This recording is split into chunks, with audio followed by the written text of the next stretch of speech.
I got the cash in the bag. 2007년 11월 6일 중국 운남성. 운남성의 소수민족과 여행객들이 한데 모여 노래를 부르고 춤을 추며 축제를 즐기고 있습니다. 시끌벅적 즐거운 축제 분위기에 갑자기 험상궂은 얼굴을 한 남성이 나타나 경찰서로 들어갑니다. 남성이 경찰서에 들어서자 경찰서 안 경찰들이 긴장한 얼굴로 그를 바라봅니다. 남성은 한참 뜸을 들이다 겨우 입을 때 말합니다. 내가 여자친구를 죽였어요. 여자친구는 지금 리왕 호텔에 있어요. 경찰은 곧장 남성이 말한 리왕 호텔로 출동합니다. 남성의 말은 사실이었습니다. 호텔방 침대에 한 여성이 아무 움직임 없이 누워 있습니다. 가까이 다가가 살펴보니 그녀는 이미 숨을 거둔 뒤였습니다. 부검 결과 여성은 사망한 지 이미 이틀이 지났으며 사인은 질식사로 여성의 목에는 조른 흔적이 선명히 남아 있었습니다. 그리고 숨지기 전 남성과 관계한 흔적이 있었는데 여성의 체내에 있는 DNA를 채취해 분석해보니 경찰서로 찾아와 자신의 죄를 자수한 남성의 DNA와 완벽히 일치했습니다. 과연 남성의 말은 사실일까요? 남성은 여성을 왜 죽인 걸까요? 오늘 이야기 시작합니다. 경찰 조사가 진행되면서 두 사람 사이에 이상한 점이 발견됩니다. 피해 여성의 이름은 슈첸. 당시 나이 22세. 예쁜 얼굴과 몸매의 소유자인 슈첸은 꽤 유명한 모델입니다. 상하이 슈퍼모델 우승, 미스 투어리즘 퀸 인터내셔널 차이나 우승, 그리고 같은 대회 월드 파이널 10인에 선정되는 등 화려한 경력을 가지고 있습니다. 남성의 이름은 웨이레이. 당시 나이 30세. 그는 현재 일정한 직업을 가지고 있지 않습니다. 뛰어난 외모와 능력을 갖춘 여성에 비해 남성은 일반적이고 지극히 평범해 보였습니다. 제3자의 눈에 비친 두 사람은 뭔가 어울리지 않는 커플이었습니다. 특히 이해할 수 없는 점은 슈첸과 웨이레이 모두 같은 산동성 사람이기는 했지만 이번 리장 여행이 두 사람의 첫 만남이었다는 것입니다. 그러니까 두 사람이 알게 된 지 겨우 며칠밖에 안 됐다는 거죠. 근데 부검 결과 슈첸이 살아있을 때 웨이레이와 관계를 맺었습니다. 경찰의 머릿속에는 한 가지 다른 가능성이 떠오릅니다. 웨이레이가 슈첸에게 몹쓸 짓을 하고 그녀를 살해한 건 아닐까? 의심이 들기 시작한 경찰은 강하게 웨이레이를 압박합니다. 그러자 웨이레이가 황당무계한 말을 꺼냅니다. 사실 슈첸과 난 서로를 죽여주기로 약속했어요. 난 단지 그녀가 편히 세상을 떠날 수 있게 도와준 것 뿐이에요. 이건 또 무슨 말일까요? 화려한 경력을 가진 앞날이 창창한 모델이 직업도 없는 웨이레이와 사귀었다는 건 진짜일까요? 두 사람은 왜 운남성 리장에 왔고 슈첸은 왜 그곳에서 목숨을 잃게 된 걸까요? 먼저 슈첸에 대해 알아보겠습니다. 슈첸, 1985년 1월 25일 출생. 산동성 텅저우시의 평범한 가정에서 태어났습니다. 키가 큰 부모님의 유전자를 물려받아 그녀 역시 고등학교 때 이미 키가 180cm에 가까웠습니다. 게다가 예쁘장한 외모와 균형 잡힌 몸매로 어릴 때부터 모델의 기질이 보였습니다. 하지만 슈첸이 처음부터 모델이 되고 싶었던 건 아니었습니다. 그녀의 부모는 딸이 기술학교를 나와 안정된 직장에 다니기를 원했죠. 슈첸의 아버지 시광리는 화학비료 제조 공장에 다녔습니다. 하루는 그가 다니는 공장에서 내부 행사로 모델 대회를 엽니다. 무대에 설 여성 모델을 찾던 중 시광리는 키가 큰 자신의 딸 슈첸을 추천합니다. 우연한 기회에 슈첸은 아버지가 다니는 공장에서 주최하는 모델 대회에 참가하게 되고 이곳에서 그녀는 일생일대의 기회를 잡게 됩니다. 모델 뒤의 진행을 위해 초청된 교수가 슈첸을 보고 단번에 그녀의 모델로서의 가능성을 알아본 것입니다.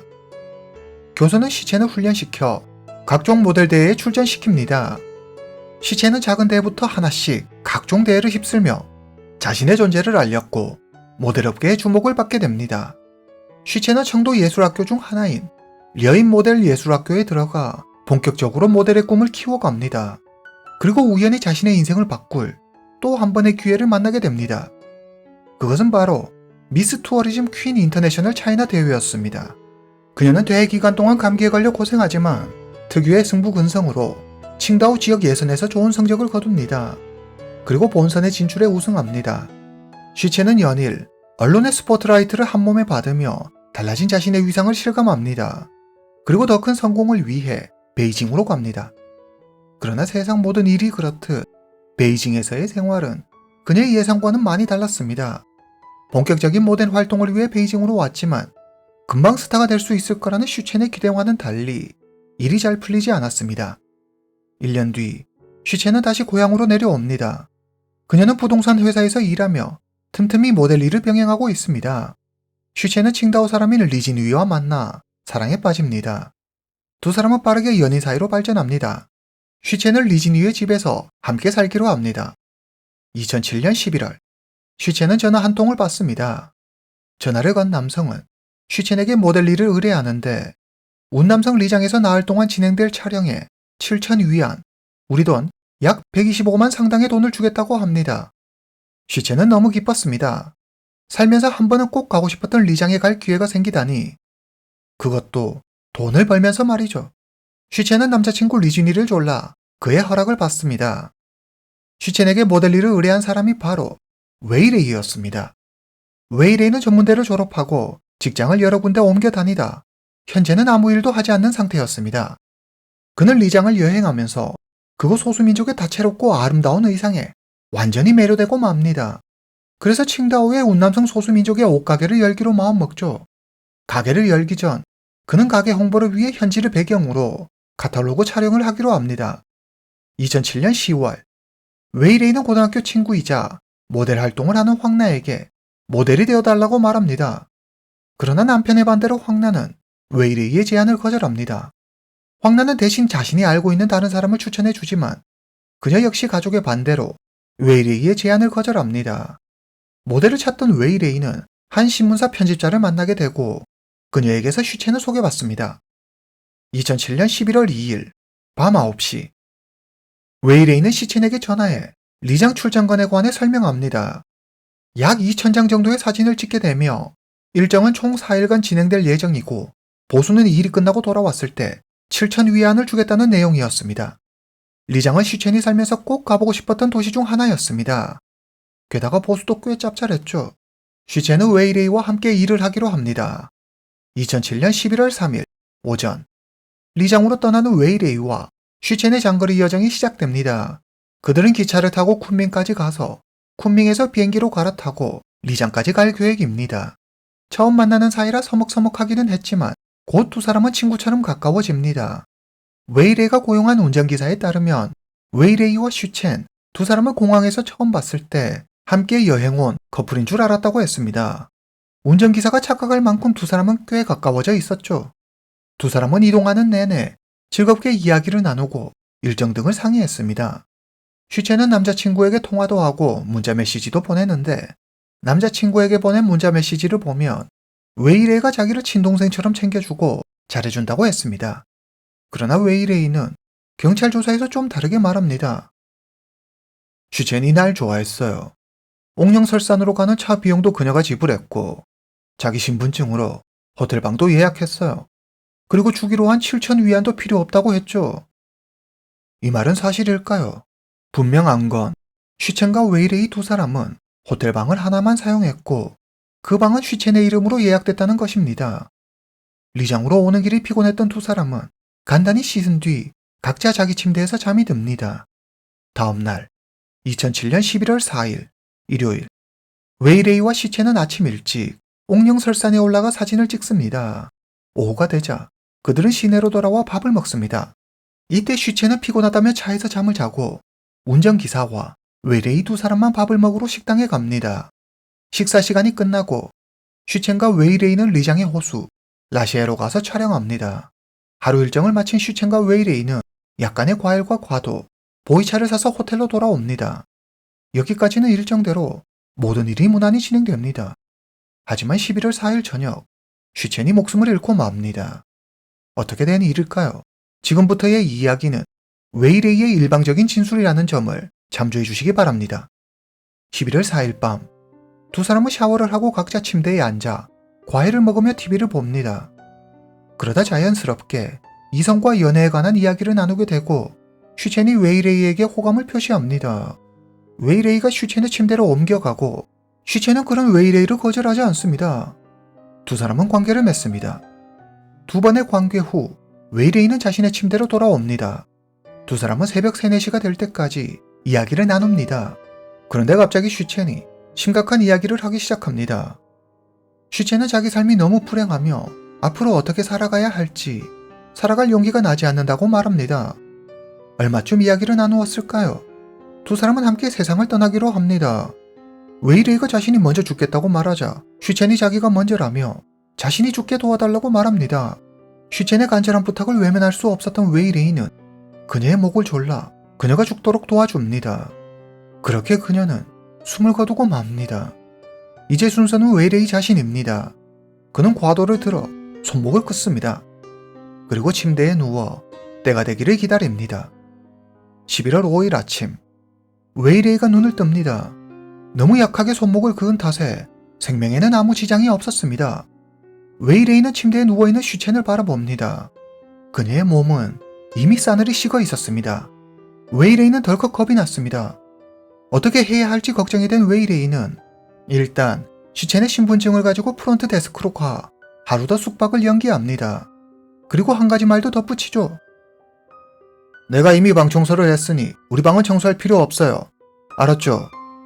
이후 웨이레이는 카메라, 신분증, 보이차와 약간의 돈, 그리고 유서를 넣어 칭다오 부모님 앞으로 택배를 보냅니다. 그는 큰 과도와 콜라를 사서 호텔로 돌아옵니다. 그는 이제 진짜 슈첸을 따라가기로 마음먹습니다. 그런데 너무 무서웠습니다. 그는 연거푸 담배만 피워댈 뿐 계획은 실패로 돌아가고 맙니다. 이렇게 또 하루가 흘러갑니다. 11월 6일 아침, 웨이레이는 다시 슈첸의 신분증을 가지고 호텔방을 하루 더 연장합니다. 그런데 이번에는 직원이 웨이레이의 신분증도 환기해달라고 요구합니다. 한바탕 소동이 일어나지만 결국 웨이레이는 슈첸의 신분증으로 방을 하루 더 연기하는 데 성공합니다. 이때 슈첸의 남자친구 리진위는 여자친구 걱정에 잠도 이루지 못하고 있습니다. 11월 4일 이후로 완전히 연락이 끊겨버렸기 때문입니다. 리진위는 슈첸의 휴대전화 통화 기록을 줘야 합니다. 그리고 슈첸이 리장으로 간 이후 자주 통화한 전화번호를 하나 발견합니다. 해당 전화번호로 전화해보니 웬 남성이 전화를 받았습니다. 그 남성은 바로 웨이레이와 슈첸이 일정 중 타고 다녔던 차량의 운전기사였습니다. 운전기사는 웨이레이와 슈첸이 리왕 호텔에 묵고 있다는 사실을 알려줍니다. 리진위는 웨이레이와 슈첸이 리왕 호텔 1301호에 묵고 있다는 사실을 알아내고 바로 1301호로 전화합니다. 1301호의 전화벨이 울립니다. 한참을 망설이던 웨이레이가 수화기를 집어듭니다. 전화를 건 사람이 슈첸의 남자친구 리진이라는 사실을 안 웨이레이는 당황합니다.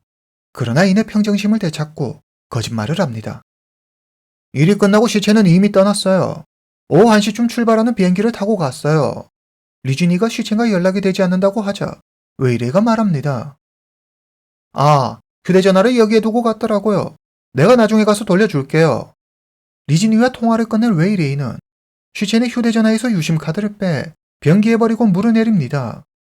웨이레이는 경찰이 자기를 잡으러 올까봐 너무 겁이 났습니다. 결국 그는 자수하기로 마음먹습니다. 여기까지가 웨이레이가 밝힌 사건의 전말입니다. 한편 전화를 끊을 리진위는 곧장 공항으로 달려갑니다. 그리고 여자친구 슈첸이 오기를 기다리죠. 하지만 아무리 기다려도 그녀는 모습을 보이지 않았습니다. 슈첸이 살해되고 해당 사실이 언론을 통해 알려지면서 많은 사람이 그녀의 안타까운 죽음을 애도했습니다. 슈첸을 알고 있는 사람들은 슈첸은 자기의 삶을 사랑하는 긍정적인 사람이었다며 웨이레이의 말이 절대 사실일 리 없다고 했습니다. 그녀의 모델 활동 모습을 기억하는 이들 역시 그녀가 갑자기 낯선 이에게 자기가 죽도록 도와달라고 할 리 없다며 웨이레이의 말에 의혹을 제기했습니다. 경찰 역시 웨이레이의 진술을 믿지 않았습니다. 경찰을 포함해 많은 사람들은 웨이레이가 슈첸에게 몹쓸 짓을 하고 그 과정에서 슈첸이 반항하자 그녀를 목 졸라 죽였을 것이라고 생각했습니다. 실제 그의 진술을 보면 많은 모순이 존재합니다. 첫 번째, 슈첸의 부검 감정서를 보면 그녀의 몸에는 많은 멍자국과 상처가 있었습니다. 슈첸의 침대에서는 그녀의 혈흔이 검출되기도 했죠. 분명 몸 부딪히고 반항한 흔적이 있습니다. 절대 죽으려 하는 모습이 아니었습니다. 두 번째, 웨이레이 역시 죽으려고 결심했다면 손목을 끊는 방법 말고도 다른 선택할 방법은 많았을 겁니다. 하지만 그는 그러지 않았죠. 손목에 난 상처도 아주 경미한 수준이었습니다. 안색도 아주 정상적이었죠. 세 번째, 만약 웨이레이가 죽을 생각이었다면 그는 왜 슈첸의 신분증을 이용해 호텔 숙박을 연기한 걸까요? 그리고 슈첸의 남자친구에게는 왜 거짓말을 했을까요? 경찰은 그가 살인을 저지르고 처벌이 두려워 말도 되지 않는 핑계를 대고 있다고 생각합니다. 한편에서는 웨이레이와 슈첸이 한방에서 묵었다는 사실에 슈첸이 웨이레이에게 여지를 주었다며 슈첸을 비난하기도 했습니다. 슈첸의 부모는 정성을 다해 딸 슈첸을 키웠습니다. 그리 넉넉지 않은 가정 형편임에도 그녀를 세계적인 모델로 키우기 위해 노력을 아끼지 않았죠. 그들은 어린 딸이 이렇게 세상을 떠났다는 사실을 받아들일 수 없었습니다. 슈첸의 부모는 너무 억울했습니다. 그들은 변호사를 통해 경제적, 정신적 피해 보상금으로 183만 위안, 우리 돈 약 3억 3천만 원을 청구합니다. 이에 웨이레이의 아버지는 웨이레이가 정신질환을 앓고 있다고 주장하며 심신미약으로 인한 우발적인 범행임을 주장합니다. 하지만 2008년 7월 전문가의 정신감정을 통해 웨이레이는 아무 문제없는 정상이라는 진단을 받습니다. 웨이레이의 아버지는 슈첸 가족과 합의해 피해보상금 40만 위안, 우리 돈 약 7천만 원을 주기로 합니다. 그럼 웨이레이에 대한 사법부의 판단은 어떨까요? 2008년 11월 19일 리장지방법원은 웨이레이에게 고의살인죄를 적용해 사형을 선고합니다. 그리고 2년간 형집행을 유예합니다. 웨이레이는 처벌이 너무 무겁다며 항소합니다. 오늘 이야기는 여기까지입니다. 다음 시간에 뵙겠습니다.